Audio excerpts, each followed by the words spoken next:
আসসালামু আলাইকুম and hello all the viewers, কেমন আছেন আপনারা সবাই? আশা করছি অনেক বেশি ভালো আছেন। তো আজকে আপনাদের সাথে কোনো রেসিপির বিবরণ আমি এসব শেয়ার করব না, ভিডিও করার না আসলে সময় পাইনি। তো কিছু কথা আর কি আপনাদের সাথে শেয়ার করব বলে অনেক দিন ধরেই ভেবে রেখেছিলাম।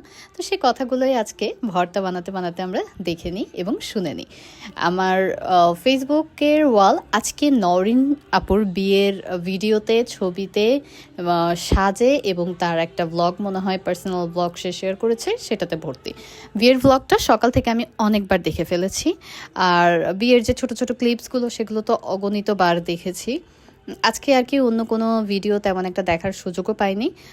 নরিন আপু আর কি আমার পুরো টাইম লাইন একদম জুড়ে আছে। আর যেই ভিডিওগুলোতে না আমি একটা ব্যাপার দেখলাম যে একটু পজিটিভ কমেন্ট করা হয়, যে ভিডিওগুলো ধরে ধরে দেখা যাচ্ছে একটা কমেন্ট করা হয়, সেই ভিডিওগুলো বা সেই জাতীয় ভিডিওগুলোই না বারবার সামনে আসে। তো আমার ব্যাপারটা এরকম হয়েছে, নরিন আপুর বিয়ের ভিডিও সামনে আসছে, ভালো কথা। একটা মেয়ে বিয়ে করছে, দেখলাম যে খুব খুশি মেয়েটা, এবং সে হচ্ছে একটা ট্রেডিশনাল ব্যাপার আর কি ধরে রাখছে, সেটা হচ্ছে জামদানি শাড়ি পরে বিয়ে করেছে। ওরা তো আসলে মানে টিকটকে এত বেশি রংচং থাকে, ফিল্টার থাকে, তারপর আবার হচ্ছে সে আর কি বেশ কিছু ব্রাইডাল শ্যুটও করেছে। তো সেই ব্রাইডাল শ্যুটগুলো তো দেখা যাচ্ছে এই যে আনজারা টাইপের একদম বিশাল বিশাল ভারী ভারী লেহেঙ্গা পরে করেছে। তারপরে আবার যখন এই জামদানি শাড়ি পরে সিম্পল একটা মেকআপ লুক তার শেয়ার করেছে, তো সবারই আর কি তার মেকআপ লুকটা নিয়ে সমস্যা, যে কেন সে তার নিজের বিয়েতে এত সিম্পল লুক ক্রিয়েট করেছে। তবে অনেকে আবার খুব ভালো কমেন্ট করেছে যে এটা আর কি মিশ্র প্রতিক্রিয়া, এখন যার যার ব্যক্তিগত ব্যাপার, তার বিয়েতে সে কেমন করে সাজবে সেটা তো তার ব্যাপার, তাই না? টাকা তো আর আমরা দিতেছি না, তা আমরা কেন খামাখা মন্তব্য করব? কিন্তু মানুষের কথার আসলে কোনো শেষ নাই। তো যাই হোক, সেটা নিয়েও আমার আসলে কোনো সমস্যা না, যে যার যার মন্তব্য প্রকাশ করতেই পারে, কারণ ফেসবুকে দিছে যখন, তখন প্রত্যেকটা মানুষ তার মন্তব্য প্রকাশ করবে, এবং সবার কাছে যে একই জিনিস ভালো লাগবে এরকম কোনো কথা না। তার সবার মতামত প্রকাশের আসলে অধিকার রয়েছে। আমার কাছে যেটা কথা সেটা হচ্ছে নরিন আপুর এক্সকে নিয়ে, এবং নরিন আপুর যে হাজব্যান্ড তার এক্সকে নিয়ে।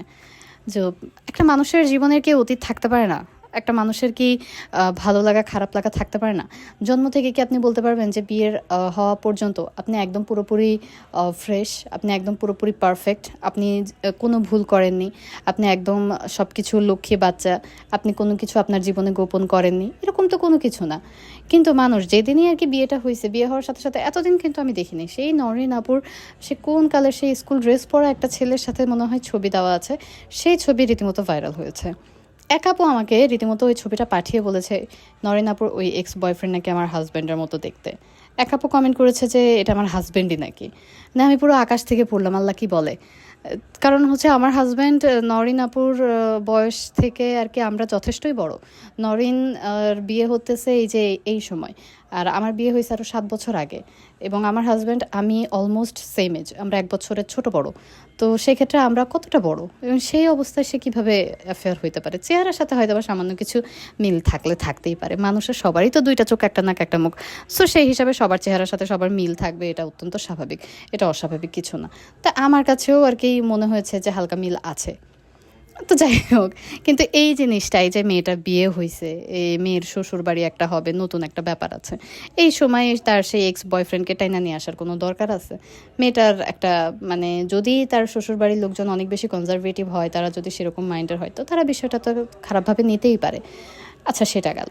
ছেলেটার আবার আর একটা ভিডিও মানে দেখলাম ইয়ে হয়েছে, সে তার এক্স ওয়াইফের সাথে একটা আর কি ভিডিও, ফানি ভিডিও মেক করছিল, সেই ভিডিও মানে আমি পুরো হতভম্ব হয়ে গেলাম, এবং সেখানে আমি একটু কড়া ভাষায় তাকে কমেন্ট করেছিলাম সেই আপুকে, যে এই ভিডিওটা শেয়ার করার কি দরকার ছিল? কারণ অনেকে জানেই না যে ছেলেটার হয়তো বা আগে বিয়ে শাদী হয়েছিল, তো তার আগে বিয়ে হয়েছে বলে তার বিয়ে কি ডিভোর্স হইতে পারে না?